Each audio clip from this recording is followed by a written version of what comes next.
Hi friends, sambar పొడి కోసం మనకు కావాల్సిన పదార్థాలు: శనగపప్పు, కందిపప్పు, మినప్పప్పు, కరివేపాకు,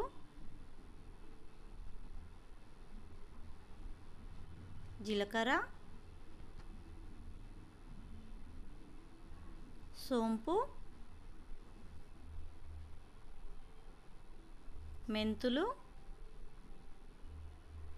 ఇంగువ, పసుపు, పెసరపప్పు,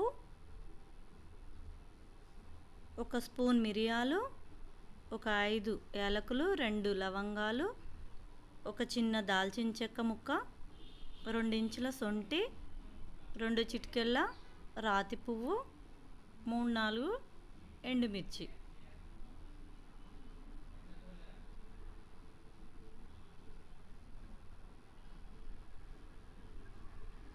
నాలుగు కప్పుల ధనియాలు. ముందుగా స్టవ్ వెలిగించి గిన్నె పెట్టుకొని దానిలో 1 కప్పు శనగపప్పు, 1 కప్పు కందిపప్పు,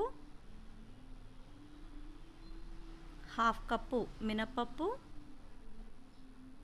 1/2 కప్పు పెసరపప్పు. వీటన్నింటినీ కొద్దిగా వేగనివ్వాలి.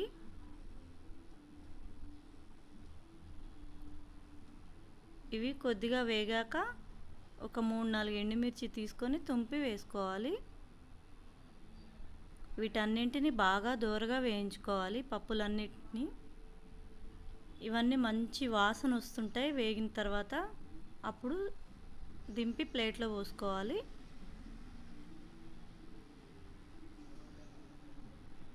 అదే కడాయిలో 4 కప్పుల ధనియాలు, దీనిలోనే ఒక 2 చెంచాల జీలకర్ర, తర్వాత 1 చెంచా సోంపు, తర్వాత 1/2 చెంచా మెంతులు,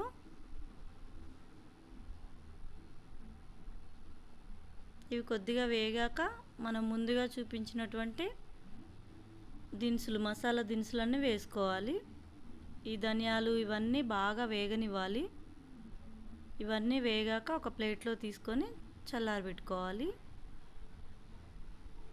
అదే కడాయిలో 2 పిరికెళ్ళ కరివేపాకు తీసి వేయించుకోవాలి. ఈ కరివేపాకు బాగా వేగాలి. దీనిలో తడంతా పోయేలాగా వేయించుకోవాలి. ఇలా విరిస్తే విరిగేలాగా ఉండాలి కరివేపాకు, అంత బాగా వేగాలి.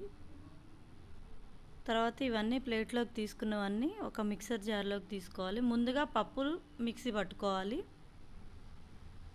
తర్వాత ఈ కరివేపాకు, ధనియాలు ఇవన్నీ మిక్సీ పట్టుకోవాలి. దానిలోని మనం సొంటిని కొంచెం దంచి వేసుకోవాలి. మిక్సీ పట్టుకున్న దాంట్లో 1 చెంచా పసుపు, చిన్న చెంచా ఉప్పు, 1/2 చెంచా ఇంగువ వేసుకోవాలి. వీటన్నింటినీ ఫైన్ పౌడర్ లాగా మిక్సీ పట్టుకోవాలి. ఇలా చూపిస్తున్న విధంగా మెత్తగా మిక్సీ పట్టుకోవాలి. దీన్ని ఒక ఎయిర్ టైట్ గ్లాస్ జార్లోకి పెట్టుకొని ఫ్రిడ్జ్లో పెట్టుకుంటే 6 మంత్స్ వరకు ఉంటుంది. ఇది అన్ని రకాల పులుసులు చారులోకి చాలా బాగుంటుంది.